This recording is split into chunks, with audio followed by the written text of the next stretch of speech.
जो बोले 30 बलिहार, जो पूजनीय सतगुरु शहंशाह बूटा सिंह जी महाराज की, पूजनीय सतगुरुदेव मेहताब सिंह जी महाराज की, लक्ष्मण सिंह जी महाराज की, पूर्ण सतगुरु स्वामी ज्ञाना जी महाराज की जय।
देखो मैं बहुत साथ रहा पर लेकिन इतना प्यार मेरे प्रति है दिमाग में से नाम हमारे समाज सेवी भाई जिला परिषद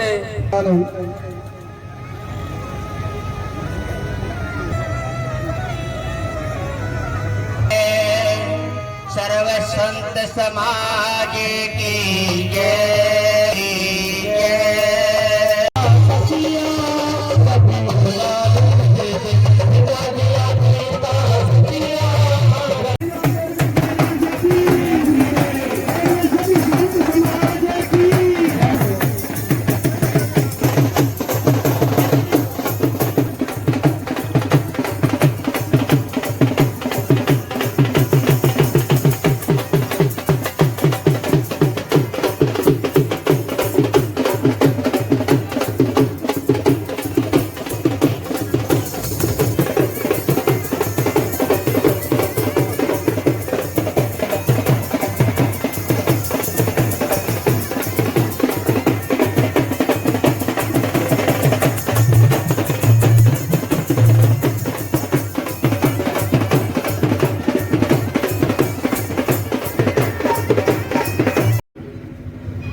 जिनका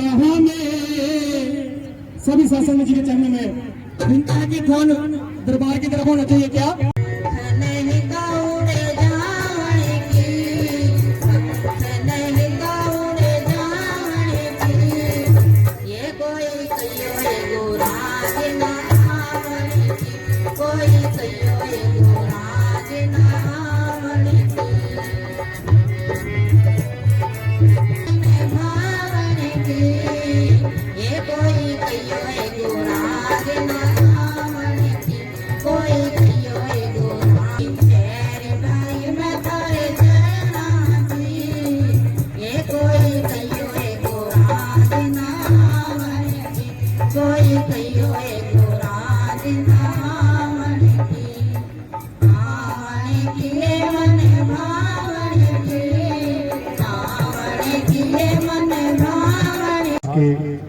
इस बहुत ही भव्य और दिव्य समागम में हमारे बहुत ही परम पूजनीय सदगुरु भगवान जो मेरे बाईं साइड में बैठे हैं स्वामी जैनदास हितकारी जी महाराज जो दयालगढ़ से चलकर यहाँ पर आपको दर्शन दीदार दे रहे हैं। मेरे दाई साइड में बैठे हुए हमारे बहुत ही प्रिय मान और सम्मान के योग्य पूजनीय संत जी धर्मदास जी महाराज जो लाडवा दरबार से यहाँ पर पधारे हैं और उनसे आगे शासन से हमारे बहुत ही परम पूजनीय सदगुरु भगवान कपाल मोचन से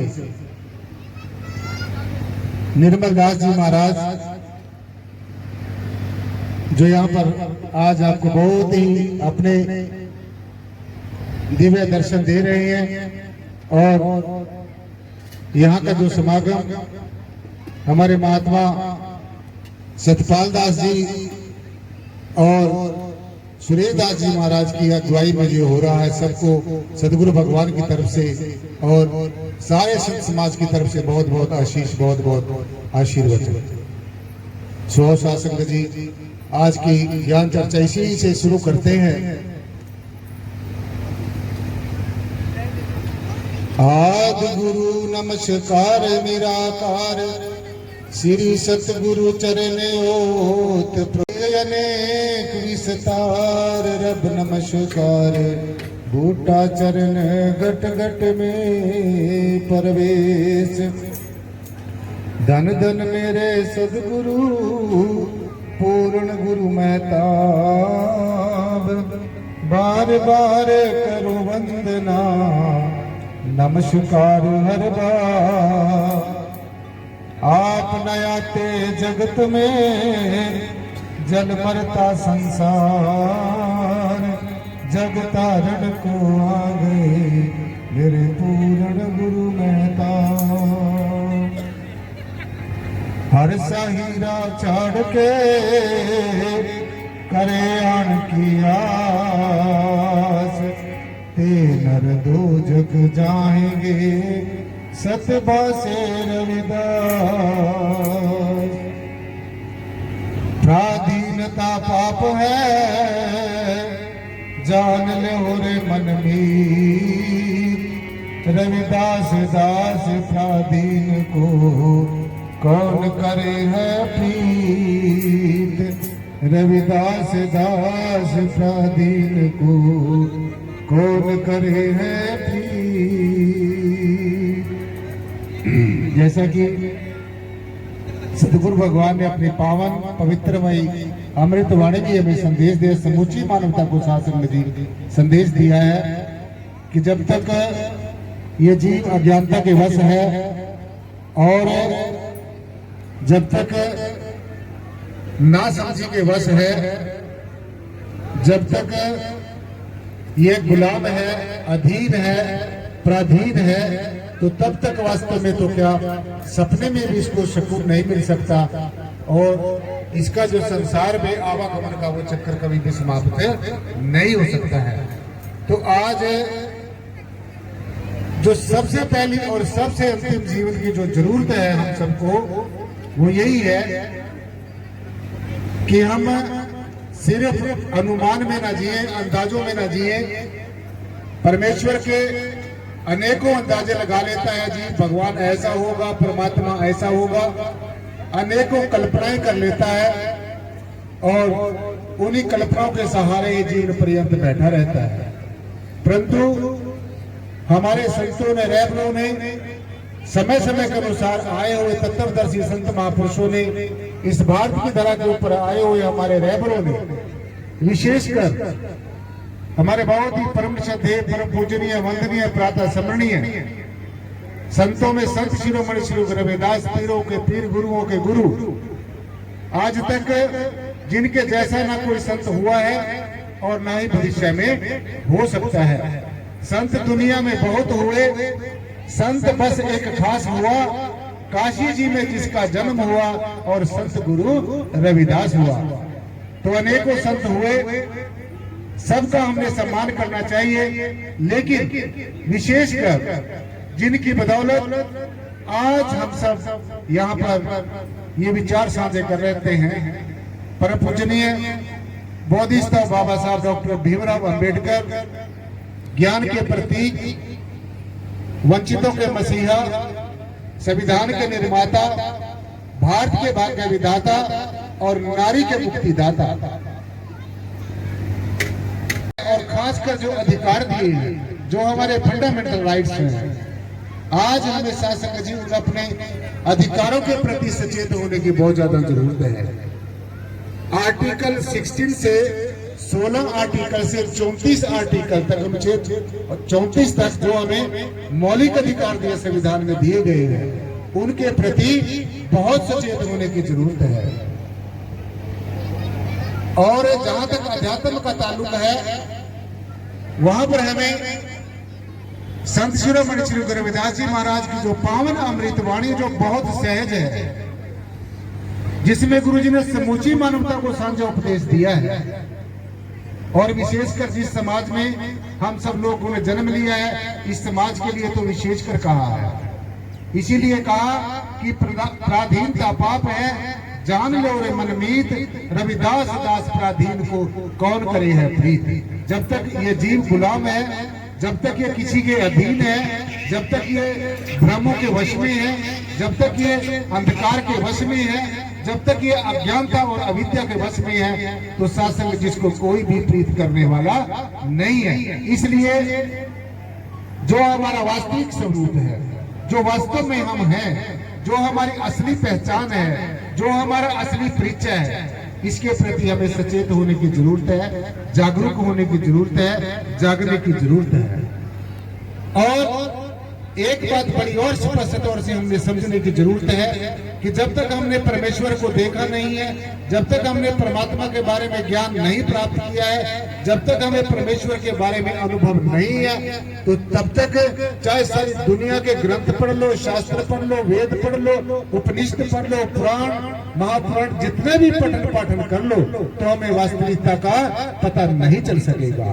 नाना शास्त्र पठे लोका, नाना देवता पूजनम, आत्मज्ञान बिना हे पार्थ सब कर्म निष्फलम। चाहे तो दुनिया के सभी ग्रंथों का पठन पाठन कर ले, चाहे तो एक देवी देवता के नहीं है, अनेकों देवी देवताओं का पूजा और अर्चना कर ले, परंतु जब तक तुझे अपने निज स्वरूप का ज्ञान नहीं है, जब तक तुझे अपने निज स्वरूप का बोध नहीं है, तो तब तक ये जन्म जन्मांतरों से जो उलझी हुई वो पहेली है, ये जन्म जन्मांतरों से उलझी हुई जो बुद्धि है, ये कभी भी नहीं सुलझ सकती है। इसलिए गुरु महाराज ने भी हमें इसी तरह इशारा किया, इंगित किया है कि जो हमारा वास्तविक स्वरूप है, इसकी क्या पहचान है। काटा कटे न आत्मा, पानी सके न गाड़, रविदास वायु सुखातना, आग सके न जा। अर्थात आत्मा परमेश्वर का अंश, एक ऐसी शक्ति है, एक ऐसी हस्ती है, एक ऐसी एग्जिस्टेंस है जिसको अग्नि जला नहीं सकती, पानी गला नहीं सकता, हवा उड़ा नहीं सकती, अस्त्र शस्त्र काट नहीं सकता।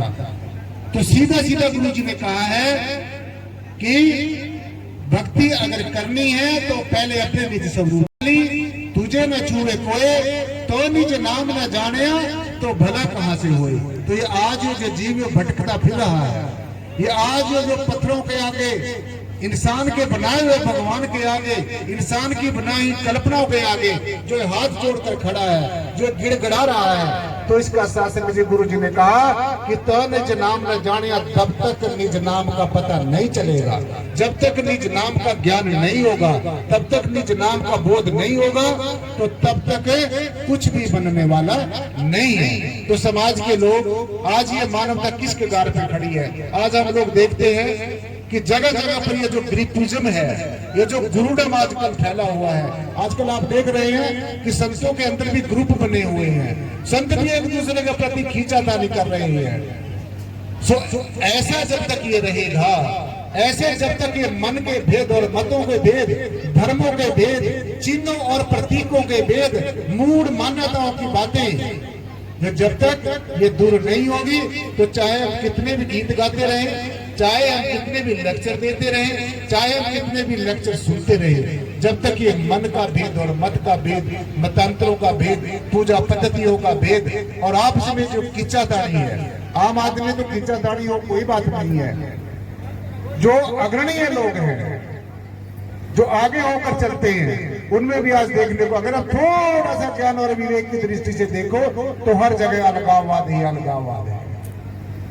तो इसलिए ये जो अलगाववाद है, ये जो स्वार्थवाद है, ये जो पदार्थवाद है, जब तक साथ संगत जी ये दूर नहीं होगा, चाहे आप किसी भी तौर तरीके को अपना के आपके पीछे हजारों लाखों लोग लग सकते हैं, आपकी वाह वाह भी हो सकती है, आप वाह वाह भी लूट सकते हैं, आप गुरुओं के नाम पर तरह तरह का भेदभाव डालकर अपने पीछे भोले भाले लोगों को लगा सकते हैं, परंतु ये हमें अच्छी तरीके से समझ लेना चाहिए। ऐसे जो मन प्रस्त लोग हैं, ऐसे जो मौका प्रस्त लोग हैं, ऐसे जो लोग खुद भी भ्रमित हैं और दूसरों को भी भ्रमित कर रहे हैं, ऐसे लोगों को चाहे वो कोई भी हो सकता है, उसको हमने दूर से बाय बाय कर देना चाहिए। और ऐसे संतों महापुरुषों को हमने शत शत नमन करना चाहिए जो हमें एक सीधा रास्ता दिखाते हैं।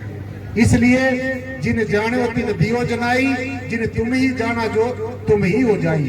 जो परमेश्वर को मानता नहीं है, परमात्मा को मानने वाला इंसान कभी पार नहीं हो सकता, न उसका उद्धार हो सकता है, न सुधार हो सकता है। जो परमात्मा को जानता है, पहले जानता है बाद में मानता है, और जो जानता है वही जना सकता है। जिसने परमेश्वर को देखा है वही दिखा सकता है, जिसने अनुभव किया है वही अनुभव करा सकता है। इसलिए हमारे गुरुवरों ने बड़े डंके की चोट पर कहा है, बिन देखे उपजे नहीं आशा, जो दिसे सो सगल विनाशा। तो आज हमने ये अपने अपने अंतर सबने झांक कर देखना होगा कि हमारा जीवन कहाँ पर खड़ा है, हम किस दिशा में जा रहे हैं। संतों महात्माओं ने हमें क्या कहा था, गुरु और रहबरों ने हमें आज क्या कहा था, गुरु रविदास जी महाराज का क्या संदेश था, और आज क्या होता जा रहा है। बेशक हम इकट्ठे हो जाते हैं, लेकिन देखना यह है कि साथ संग जो दूर दराज से आते हैं लोग, जो इतना पैसा ये खर्च किया जाता है कि लोगों के अंदर क्या परोसा जाता है, लोगों को क्या संदेश दिया जाता है। तो इसलिए साथ संगत जी आज जागने की जरूरत है, आज मूढ़ मान्यताओं को छोड़ने की जरूरत है। आज ये जो इंसान के बनाए हुए जो भगवान है, ये इंसान के बनाई हुई जो कल्पनाएं हैं, जिनके पीछे आज इंसान ज्यादा ही भागा जा रहा है, आज इन चीजों को छोड़ना होगा, अपने प्रति सचेत होना होगा, अपने आप में ठहरना होगा, अध्यात्म की तरफ अग्रसर होना होगा। और जो ये अध्यात्मवाद का जो अर्थ का अनर्थ आज हो रहा है, इससे शासन यदि हमने निजात पानी होगी, छुटकारा पाना होगा, तभी हमारे रहबरों का हमारे ऊपर दया भरा हाथ होगा, तभी हमारा ये जीवन सफला सिद्ध होगा। सो आज सुरेश दास जी महाराज ने ये संतों को आज बुलाकर एक दूसरे के प्रति जो सहानुभूति व्यक्त की है, और आज हम सभी संतों महापुरुषों का दर्शन दीदार कर रहे हैं। तो आज हमारे संतों को, विशेषकर संत समाज को ये जरूरत है कि हम जैसे आज एक मंच पर होकर बैठे हैं, ऐसे ही हम इकट्ठे होकर रहें। और गुरु रविदास जी महाराज का जो सपना है, सत संगत मिल रही है माधो जैसे मधुप मकीरा। जैसे देखो छोटी छोटी सी मधुमक्खियां, छोटे छोटे जीव होते हैं, हम लोग तो इंसान हैं, परमेश्वर की ज्येष्ठ संतान है, परमेश्वर के ज्येष्ठ पुत्र हैं, परमेश्वर के ज्येष्ठ और श्रेष्ठ पुत्र हैं। परंतु गुरु जी ने देखो छोटी छोटी जो मधुमक्खियां होती हैं, उनकी जो रानी मक्खी होती है, जो उनकी गुरु होती है, आप ऐसे भी कह सकते हैं, तो अपनी रानी मक्खी के वो आदेश की पालना करते हैं, और जिधर रानी मक्खी उनको इशारा कर देती है उसी तरफ वो चल पड़ते हैं। और अगर उनके ऊपर एक छोटा सा भी कोई हमला कर देता है तो सारी जो मक्खियां हैं अपनी रानी मक्खी को सुरक्षित रखते हुए उस हमलावर के ऊपर टूट पड़ती हैं। सो इसलिए आज हमने छोटी छोटी बातों से शिक्षा लेनी होगी। और शासक जी, मेरा बड़ा अच्छा सौभाग्य है कि आज मैं यहाँ पर संतों महापुरुषों के दर्शन कर रहा हूँ। मैं तो इधर बिहार साइड के टूर पे था, बिहार इधर जो है अपना बिहार साइड में, नेपाल साइड में, झारखंड साइड में। तो सुरेश दास जी महाराज ने मुझे फोन किया, तो मैंने ये समझा कि क्यों न अपने हरियाणा में इतना बड़ा संत समागम हो रहा है, तो शासक जी मैंने इनकी बात को समझा, और ये जरूरी समझा कि मैंने अपने जहाँ पर मेरा होम स्टेट है वहाँ पर जाना चाहिए। तो इतनी दूर से साध संगत जी आकर मुझे बड़ा सौभाग्य है कि मैं भी साध संगत का और संतों महापुरुषों का दर्शन कर रहा हूँ। और आज हमें इन्हीं चीजों की जरूरत है। सो समय ज्यादा ना लेते हुए, हमारे सेक्रेटरी साहबान मेरी तरफ बार बार देख रहे हैं, सो सेक्रेटरी साहबान का बहुत बहुत शुक्रिया।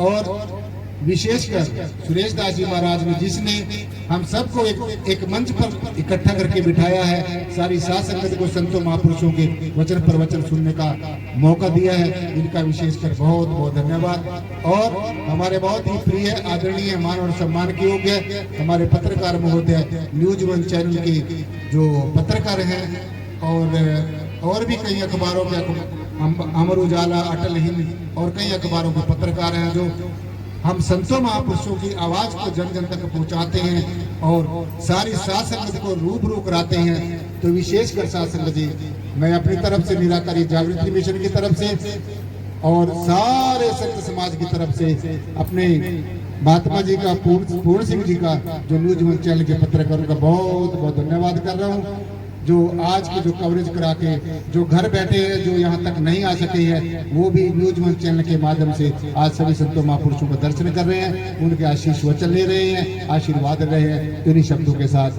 मैं अपनी वाणी को यही विराम देता हूँ। भूलने में कोई त्रुटि होगी उसके लिए बार बार क्षमा का याचन। सासंग जी, जय गुरुदेव, धन गुरुदेव, जय भीम, जय भारत, जय संविधान। बहुत बहुत शुक्रिया। जिन्होंने संतों महापुरुषों के चरण पोए और उनके प्रवचन कराए। जैसे गुरु जी ने कहा कि धर्म की एक फल, संत मिले चार फल, सतगुरु मिल जाए तो नेकों फल।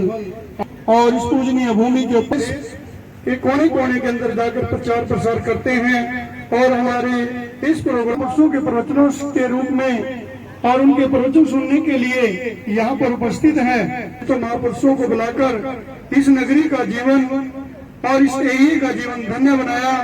और सतगुरु जैनदास जी महाराज दयालगढ़ से जो यहाँ पर अपताई है, उसमें भी आपको पहुँचना है। और हमारे संत मेघदास जी महाराज, संत सोमदास जी महाराज और भी है, सबके चरणों में कोटि कोटि नमन करते हुए और जितनी भी हमारे यहाँ कीर्तन मंडलियां यहाँ पर पहुंची हैं और जो भी बुद्धिजीवी समाज सेवी नेतागण यहाँ पर उपस्थित हुए हैं, तो महापुरुषों का आशीर्वाद लेकर गए हैं। सब संतों को बंदगी अपनी अपनी थोड़, सब देवे की पार की सिर माथे के मोड़। सतगुरु रामदयाल जी मोह पर हुए दयाल, दौलत से रखियो प्रभु सर पर हाथ। कोई भी नगर कीर्तन होता था, भी प्रचारक श्रीमान रमेश जी, सुरेश जी और इंद्र जी और मेहरचंद जी और हमारे जसवीर जी जो बोले 30 बलिहार, जो पूजनीय सदगुरु चैन साहब बूटा सिंह जी महाराज की, पूजनीय सदगुरुदेव मेहताब सिंह जी महाराज की, लक्ष्मण सिंह जी महाराज की, पूर्ण सतगुरु स्वामी ज्ञानाजी महाराज की जय।